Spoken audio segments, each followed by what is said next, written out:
Welcome back to another episode of Be Our Guest here on Musical Theater Radio. I am your host, as always, Jean-Paul Jovanoff. It's been a while since I virtually traveled over to the UK for an interview, but today I need my digital passport as we'll be learning more about an upcoming project for the Spark Fest at Bath Spa University. To tell us all about it, I'd like to welcome Maisie Beggan to the show. Maisie, how are you? Hi, I'm good, thanks. Fantastic. So before we get into the project and SparkFest, I always like to know a little bit about who I'm talking to. So who is Maisie in 30 seconds? Give us the Maisie Beggan bio in 30 seconds. I'm very tall. I'm ginger. Theatre obsessed. That pretty much sums me up. Nice. Perfect. Short, succinct, to the point. It's exactly what you need. So tell us all about SparkFest at Bath Spa University. What is it before we get into what you're doing? So it's a digital sort of platform that was started a few years ago, and it moved digital because of COVID. And this year it's kind of a mix between digital and like live performances. It's sort of a celebration of the arts. So you've got, people doing music, people doing plays, people doing like little skits and stuff. You've got puppetry, comedy, everything. And it is mainly students, but also graduates of Bath Spa University, sort of put out into the wider public. So how long has SparkFest been going on for? Is it relatively new? Digitally, obviously, it might be relatively new, but how long has it been going on for? I'd say only about 3 years. Okay. I mean, it could be longer, but I never heard of it until I actually came to uni. So okay. And how are the performances and shows and everything picked for it? Is it a lottery? Is it a draw? How is that done? You literally they just email everyone that's on their register. So everyone that's ever had a Bath Spa University email address gets the email. And it's just kind of a free-for-all. Like if you want to do something, you just pitch your idea, and it's normally a yes. I mean, they'd be pretty harsh to say no, thank you. Are you a student there? Are you an alum there? What's your connection? So I'm a student there. I'm currently in my 3rd year doing music. Okay. And what brought you there? What brought you to the music part of Bath? To be honest, it was my school. I had the best teachers ever. And they sort of just inspired me to just take it further. So I did. Were you always into music growing up, or was that something you discovered a little bit later? Not really. Like my parents aren't musical at all.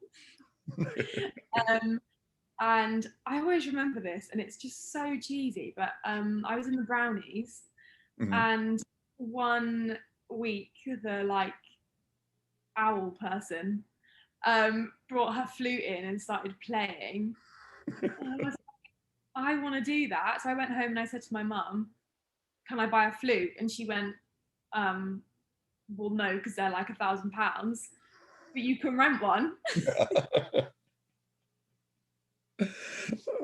So are you more instrumental than vocal? I'm both. Okay. So that's when my flute started, and then singing sort of started kind of when I went to secondary school and I started doing, productions and stuff. That's when that kind of started. So there was no other career path you wanted to take once you discovered the flute bug? You wanted to go into music, or was there something else you kind of wanted to do? I did for a while want to be a cartoon artist. Oh, nice. Completely random. I just love drawing, and like I used to make birthday cards, Christmas cards. Yeah. And I thought this would be fun, but it didn't work out. Well, at least it's in the artistic realm, that you're keeping all your concepts and thoughts in. Cool. So let's talk about what you're doing at SparkFest. Tell us a little bit about your project. So the title is called musical theatre time travel. Cheesy. Wouldn't want anything less. So that sort of idea came from the fact that, like at school and stuff, we'd always do projects on how musicals have progressed through time. And I just thought it was really interesting to see how, you know, you start with your Rodgers and Hammerstein and you end up where we are now. And that's kind of where it came from. So I sing about 11 songs, starting at Funny Girl, and then we end in the Andrew Lloyd Webber Cinderella. That's literally not even come out yet. Yeah. I'm obsessed. I've only heard like 3 songs. And yeah, I mean, I've completely produced it myself. I've created the backing tracks, recorded, produced, edited. So what made you want to do this? What was the spark, for lack of a cheesy segue, to do this type of project? This. I think obviously being locked up. Yeah. I mean, I haven't seen a show since I was in one last March. So it's been over a year since I've really been into the theatre. And I think, I mean, I did it last year as well. I kind of did a shorter one. It was only about 15 minutes, but this one's a lot bigger. And I thought, you know, people that haven't been to the theatre in so long and they want to, I might as well bring it to them. So once you decided to do the time travel aspect, how did you have a bunch of songs that you were going to choose from and then you whittled it down, or did you just choose some of your favorites of all time? Well, that's where the challenge came. Because I went through each decade. I thought, I'm going to start in the 60s because any earlier I can't sing that. I'm not like a classical music theatre person. I'm like, give me the belts. Okay. So I started in the 60s and I sort of wrote down all the musicals that I liked from each decade, and then each song from each musical that I liked. And I thought, wow, we've got too many here, haven't we? So then I had to be really like, right, one from each decade, maybe 2, and that's it. So was there some of them that just didn't make it on? What ones didn't quite make it, before we talk about stuff that did make it in? So things that didn't make it, Miss Saigon. There were quite a few in there that didn't make it. There is a bit of Les Mis that did make it, so I had to decide between Les Mis and Miss Saigon. I was like, Les Mis. And there was a few Sondheim, so there was like Follies in there was Company in there. But again, then I thought, that might be a bit tricky. So they went. And then the modern side, I had so many. Because new songs just kept coming out. In lockdown, new musical soundtracks just kept being released. And I thought, this is just adding to my list. So I kind of got rid of your generic stuff. So I got rid of things from 6, stuff like that I thought people have heard before. I wanted to perform stuff that maybe people haven't heard of before or haven't heard as much of. Nice. All right. Well, unless you want to keep it a secret from everybody, you want to surprise everybody, can we talk about some of the songs that you did choose, maybe starting at the beginning and maybe why you chose them as you're going through it? So we start with Don't Rain on My Parade from Funny Girl. I mean, I'm not really sure that needs an explanation. It's just an absolute banger. And yeah, just you're iconic, iconic. And then we go to Corner of the Sky from Pippin. Great song. I know. And you know, it was on Ben Platt's The Politician. And I thought people might not have heard of it before that. So I thought I'll put it in there but give it the context that it came from Pippin, because people might not have heard of it in its original context. Oh God, there's so many I can't actually remember. And then we go to Into the Woods Okay. I thought I need to have one Sondheim. I can't do a musical theatre thing without a Sondheim. Yeah. So we have On the Steps of the Palace. We've got a princess theme going on for some reason, but we have, because then we go to Beauty and the Beast, Home. And then, I mean, that one, I thought it wasn't originally going to be in there. But then I heard that Beauty and the Beast were doing a new UK tour. Yes, I heard that. And I thought, you know what? Let's give people a teaser. I'm playing Belle. I mean, that would be amazing, but you know. So if Beauty and the Beast on tour sells more tickets, it's going to be thanks to you. They should give you a cut, right? Exactly. That's what you're saying. Perfect. That would be so nice. And after Beauty and the Beast, what did you head to? We go Les Mis. I Dreamed a Dream. I mean, yeah, I know. Again. We go to Bonnie and Clyde. I hadn't actually heard of, and then I watched. They had loads of things in lockdown. Little compilations of different people doing different things, and one of them had "Dying Ain't So Bad" from Bonnie and Clyde on there, and I thought, this song, wow. Yeah. So that just had to go in there. And then, my God, honestly, my brain is just fried. I finished it like 2 days ago, and I'm like, I know when you work on something for so long, then when you're done it you kind of push it out of your head because you have been ignoring everything else in life, right? So. The one I can remember is the Cinderella one, which is I Know I Have a Heart. The minute it came out, I was obsessed. Yeah. Carrie Hope Fletcher is just, I mean, ridiculous. She's just ridiculous. And she sang it it was on like a TV program live, and she sang it, and I just thought, damn. So that had to go on there. I mean, it's not your stereotypical Andrew Lloyd Webber. Yeah. I don't think it's not your like Joseph in the Technicolor Dreamcoat. It's not all like wishy-washy. Yeah. It's like hardcore woo. So yeah, that wasn't really a question for me. I just had to. So when you were putting all this together, is there a through with patter in between talking about the songs, or is it more about yourself? How do the songs connect to each other? So I come straight in with Don't Rain on My Parade as like a banger into it. Yeah. And then we take a break and I have a bit of a chat, and I sort of explain like where the songs are from, when they were released, and sort of the differences between them, and like the composers and their choices and that kind of thing. Yeah. After each song. So this is all digital, you said, correct? Yeah.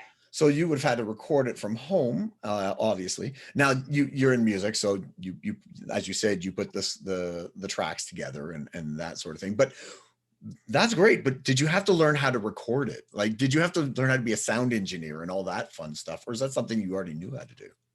No, this was a completely new thing. I did a module last year, a composition module, and because we were in lockdown, we had to do it digitally. Yeah. There's no option. So we had a few lectures on how to, mix and master. I wrote it all down religiously to make sure I knew exactly how to do it. Yeah. And then once I submitted it, I just kept everything, and I kept, how to do it.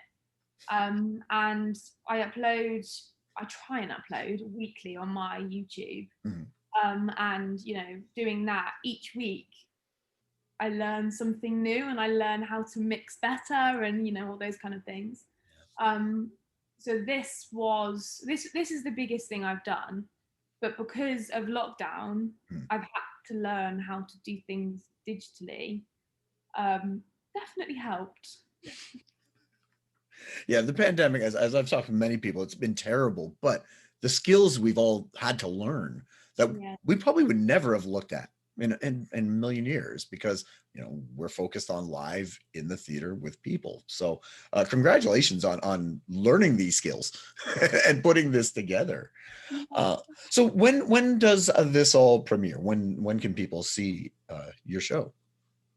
So my specific project is out on the 22nd of May at 10 a.m. on the Sparkfest YouTube channel. Okay. But it's a festival that runs through May and June. So it starts next week and runs through to the end of June. So is that the only date people can catch you, or what will happen with it once the Sparkfest is done? It's been uploaded to the YouTube channel. It will stay. And what? Sorry, go on. Yeah, no, that's it. Once it's there, it will stay there. And what is the YouTube channel that they could find it at if they miss it on the 22nd? It's literally just Sparkfest Bath. Okay. And then and what's the name of it again? Musical theatre time travel. Perfect. So yeah, if anyone's listening, and obviously they are, a dumb thing to say, because they are listening, go check this out. Go to Sparkfest's YouTube page and check out Maisie's show. Is there anything else you'd like us to know about the project or the shows you chose, or anything like that?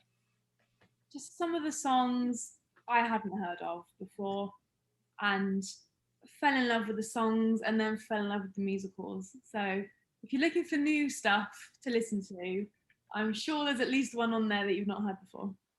I'm excited to catch up with our next guest. It's been 1.5 years since we last spoke, when I was down in New York in October of 2019, I think. Holy crap, that was a long time ago. He's one of the first people, whoever was a part of the Sampler Platter, so I have to always thank him for that. His show, a musical about Star Wars, was running off Broadway, and he just released the world premiere recording of his latest show, Little Black Book. It's always great to have on the station the one and only Billy Recce. Billy, welcome back. It's always great to be here. Thank you for having me back. Feels like a homecoming. You are too kind, sir. You are too kind. So how you been? How have you been over these last, actually, you know what? Let's let people know who you are. Usually I do my 30-second bio, find out about you, but people know who you are. So go and give us a 15-second bio. Oh God, are you timing me? Yeah, I am. I am a musical theater writer, singer, songwriter, composer, lyricist, and playwright based in New York. Really inspired by sort of writing ripped from the headline stories and three-dimensionalizing the two-dimensional among us. And I just released Little Black Book, which has been crazy and amazing and fulfilling. Nice. And we will definitely delve into Little Black Book. But what have you been doing for the last 18 months? Has anything happened, or Oh my! I know it's like everybody's talking about this COVID. I don't know. Who knows what? This COVID. I have no idea. Is that a new show? Yeah, I think it is. I think P Diddy is in it, I believe. That would be awesome. I would watch that. Yeah, exactly. Well, he's trying to dip back into acting again, which good for him. What have I been up to? I've been up to a lot. I, have blessedly been able to get a lot of writing done over the last 18 months. Obviously, it comes in, ebbs and flows, in between the self-doubt and anxiety and longing during this whole thing. But yeah, I've been definitely able to keep busy, with several new works, a lot of different film and TV projects, some underscoring for some different, different shows and everything. And of course, the big project over, the last 1.5 years was sort of putting the finishing touches on this show that I'd been writing, Little Black Book, a musical about Heidi Fleiss. And maybe 7 or 8 months ago, we decided, let's do a concept album. Nice. There's no reason we shouldn't be getting the music out there. The show is structured as a rock concert. So why not, give people the doorway into the show through the music and, do a little Jesus Christ Superstar or Evita sort of thing and put out a concept album first. And, because of the pandemic, so many people were available and interested and willing to work on new music. And because of that, we knew, if we were ever going to do this, now is the time to be doing it. So, yeah. Perfect. So what was the impetus for starting Little Black Book? What would, were you always interested in Heidi Fleiss? Yeah, well, like I said, I'm a writer who's really inspired by sort of these rip from the headline stories and, sort of three-dimensionalizing characters whom the tabloids have maybe two-dimensionalized. I was put together with my director, Will Nunziata, and co-conceiver through our agency maybe 3 years ago. And we were trying to find something that we wanted to do together. Will is really amazing at creating shows that sort of make an event out of one singular female talent, sort of being allowed to stand center stage and tell her story. And, like I said, I'm really interested in, women of a certain age and the tabloids. And, we sort of stumbled upon this recent Hollywood Reporter article about Heidi Fleiss and how she lives currently in a macaw enclosure in Nevada with 40 parrots. And I was like, that is a Billy Recce heroine in a musical. Like, that is who I want to write a musical for.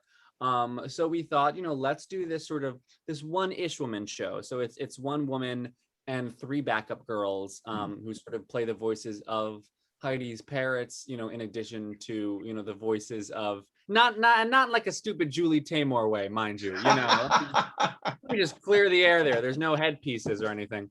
And in addition to the voices of the people in Heidi's life. The show sort of takes place at this shit hitting the fan moment for Heidi. She's down on her luck. It takes place when she's really pressed for money, and she is offered millions of dollars to reveal the names of the men in her Little Black Book, something that she has never done.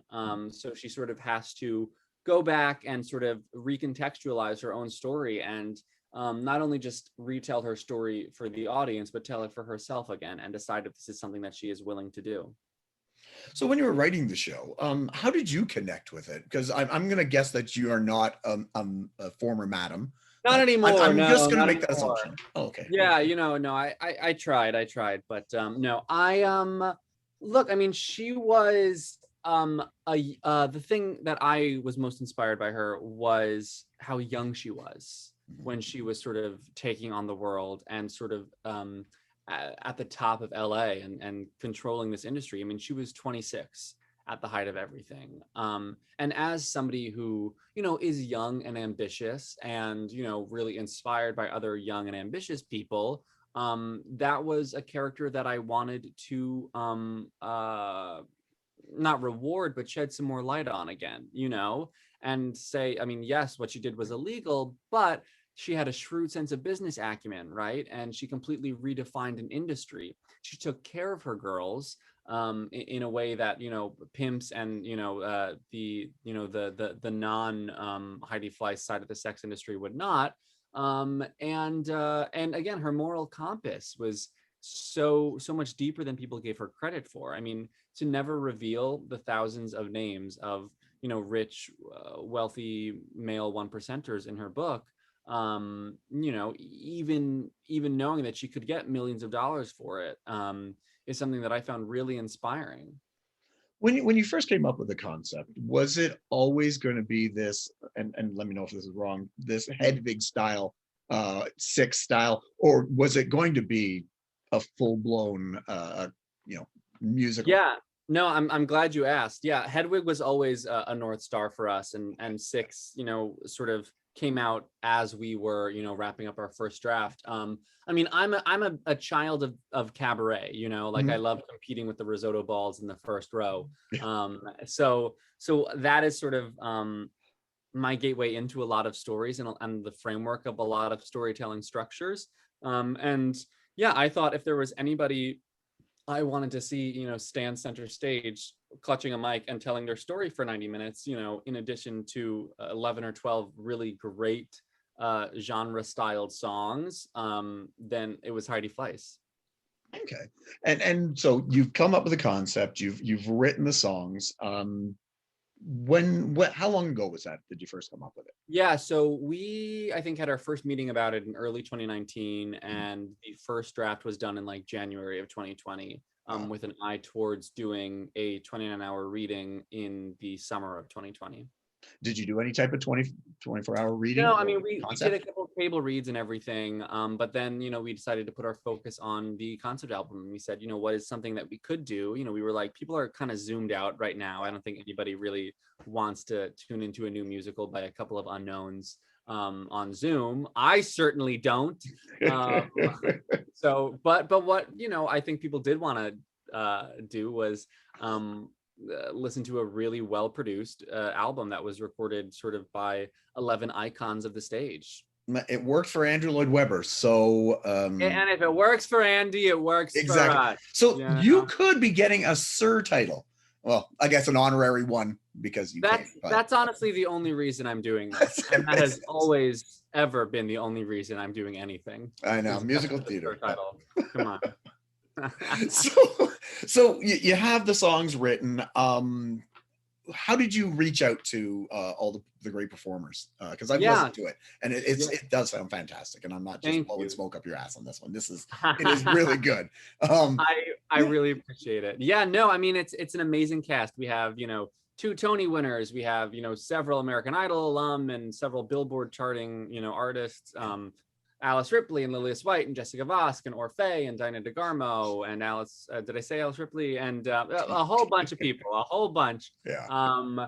And yeah, I mean, the big thing was that, during the pandemic, people wanted to work and they were looking for projects and they were looking for ways to feel like they were a part of developing new material still, and I think that was really what drew people to it. In addition to, I hope the material being kind of good, but I think all artists were just sort of craving the feeling of working on new material again. And this was sort of a way to do it.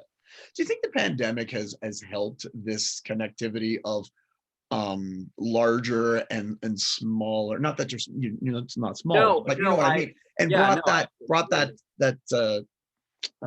divide down, exactly. Because we're all in the same boat, whether you're famous or not famous and everything in between. Exactly. I don't think I would have gotten the chance to work with any of these people that I've worked with over the last year if it weren't for the pandemic. I mean, outside of this project, there have been some really incredible people I've gotten a chance to meet and get to know and work with over the last year. And they just happen to be people who, you wouldn't go up to and start a conversation with, at an opening night or whatever, right? So yeah, I completely think that a divide has sort of been closed, and I hope it continues. And I will say, I mean, I also think what's really great and fulfilling about this last year is there's been an emphasis on the transparency of the development of shows.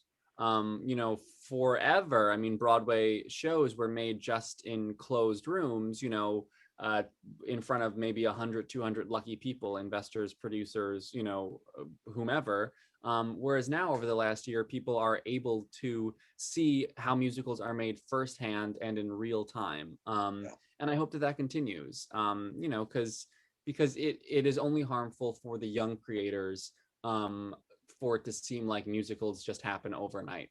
Yeah, I think we're entering a theatrical baby boom, where everybody had the theatrical sex. And everything, all these new shows are going to come out of it, and it's going to be exciting in the next little while. Absolutely. I mean, it's hopefully going to be a lot of new, young, diverse writers working on original projects that are not, biomusicals and based on movies. What we aren't going to get more jukebox musicals? Look, I'm working on my Destiny's Child musical, but I'm not allowed to talk about it just yet, Okay, if you had a Destiny's Child musical, and maybe you do, maybe you don't, which of the songs is going to be the title? Is it going to be Jump or Jump Jump or I think it has to be I'm a Survivor. I mean, I think every single song is just going to be I'm a Survivor personally, plus maybe with Jump as like the curtain call. Okay. But, and I should also say I grew up on hit clips. I don't know if you know what hit clips are. I don't. Hit clips were a little toy in the early 2000s where it was just like a little USB flash drive where you plug it into a thing and it plays 30 seconds of like the current songs on the radio, and that's it. So I only know 30 seconds of and that's the only 30 seconds that will be in the show. That is the jukeboxiest jukebox musical, 30 seconds of each song. Yeah, exactly. All you need. That's all you need. Come on. So when you were putting the album together, the cast recording, Obviously we're in the pandemic, so you couldn't get together to record these songs. How difficult was that for you? Was that an easy learning curve to do it online like that, or was there some Yeah. skill sets you had to realize you need to get? Well, for me, it was a dream because I'm such a perfectionist. And, like I said, yes, I'm a cabaret baby, but it always kind of stings when like I have people, have to bring up sheet music on stage and mess up a lyric still, God bless and love them. They're trying. Yeah. But with this, I'm like, people are just sort of sending me voice memos and recording, from home, and we're able to get it exactly how we wanted to get it.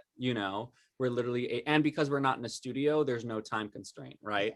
It's not like we need to get this take, or else we're going to be charged an extra $3,000 from the studio. So it honestly was a dream come true, to just sort of wait for voice memos to come in and then put them together. And then we had an amazing sound mixer and, co-orchestrator and arranger, Lloyd Kikoler, who put everything together and, not just the 11 female voices, but over a dozen musicians as well in quarantine, put everything together and made it sound like it was in a studio. And to collaborate with him was fantastic because he had so many ideas that I didn't even have about making it sound like a real pop album. So yeah, it honestly was great. And you definitely miss being in a studio with people, and that sort of one-on-one collaborative atmosphere, but I do hope some sort of hybrid sense of recording can continue like that. For sure, because now you can reach out to anybody. You can get somebody in Malaysia to be upon your album.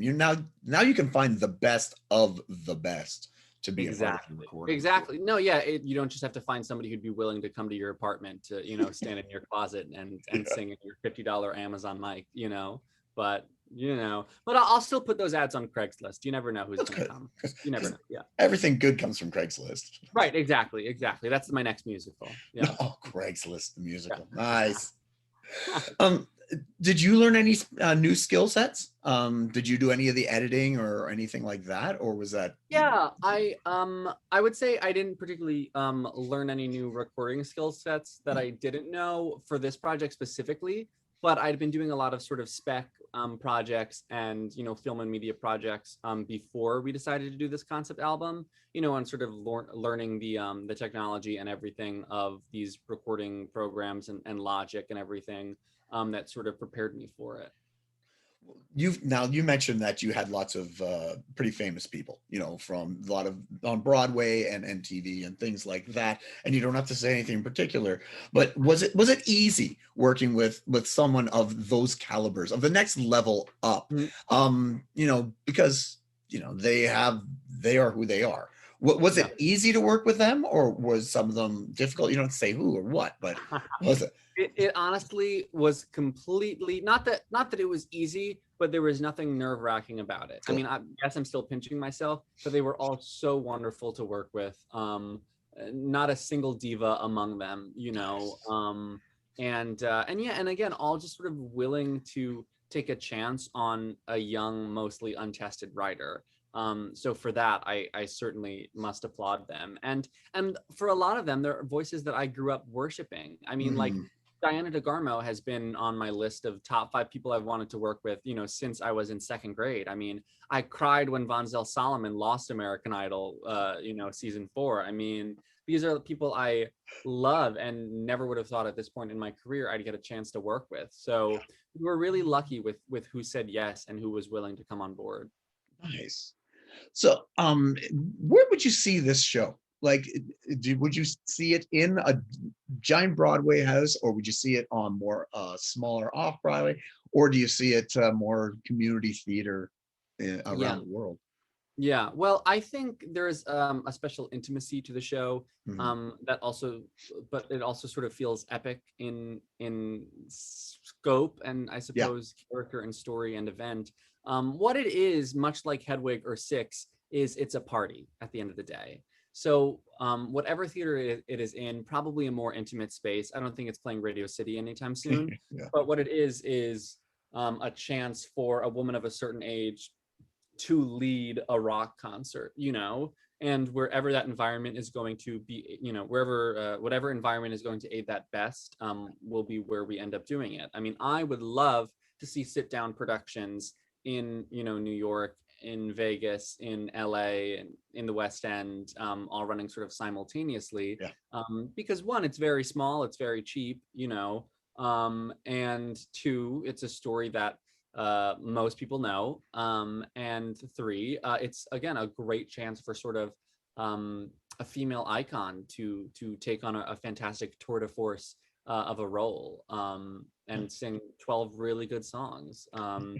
But if I say so myself.